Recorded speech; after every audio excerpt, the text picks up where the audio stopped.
एक सुंदर और शांत गांव था। उस गांव में एक वृद्ध महिला रहती थी, जिसका नाम जानकी देवी था।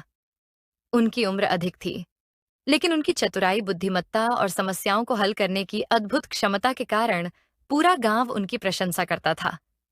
लोग उनको प्यार से चतुरम्मा कहते थे। अम्मा जी गांव के किनारे एक झोपड़ी के घर में रहती थीं। भले ही उसके पास अधिक धन संपत्ति नहीं थी, लेकिन उसकी बुद्धि अनमोल थी।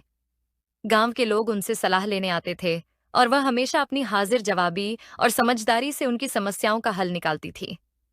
एक दिन गांव के धनी व्यापारी चंपकलाल अम्मा जी के पास एक शिकायत लेकर आए।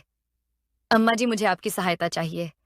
मैंने किसान रामू को कुछ पैसे उधार दिए थे, लेकिन वह अब इन पैसों को लौटाने से इनकार कर रहा है। अब आप ही बताइए, मैं क्या करूं? अम्मा जी जानती थी कि चंपकलाल अपनी कंजूसी और शोषण के लिए मशहूर था।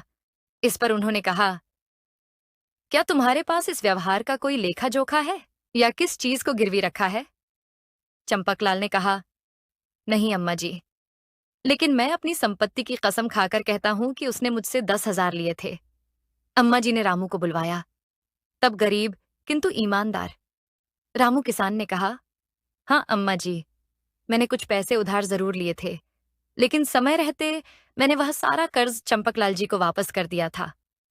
मैंने उधार लिए हुए सारे रुपए चुका दिए हैं, लेकिन चंपकलाल जी इसे मानने से इनकार कर रहे हैं। तब अम्मा जी ने कहा, अच्छा चलो, इस मामले को गांव के लोगों के सामने सुलझाते हैं।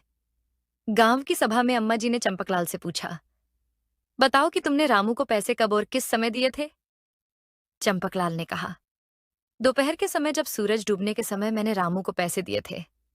अम्मा जी बोली, यह भी बताओ कि पैसे कौन सी जगह दिए थे? चंपकलाल ने बोला, मैंने पैसे मेरी दुकान के सामने बड़े आम के पेड़ के नीचे दिए थे।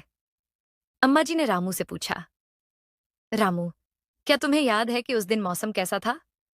तब रामू ने कहा, हाँ अम्मा जी, उस दिन बारिश हो रही थी। तब अम्मा जी मुस्कुराईं और बोली, लाला जी, जब बारिश हो रही थी तो तुम बरगद के पेड़ के नीचे व्यापार कैसे कर सकते थे? वहां तो हल्की बारिश में भी पानी भर जाता है। इसका अर्थ हुआ कि तुम झूठ बोल रहे हो। चंपकलाल और चंपकलाल का झूठ पकड़ा गया और गांव वालों ने उसकी चाल समझ ली। वह चुपचाप वहां से चला गया और रामू को झूठ से मुक्त कर दिया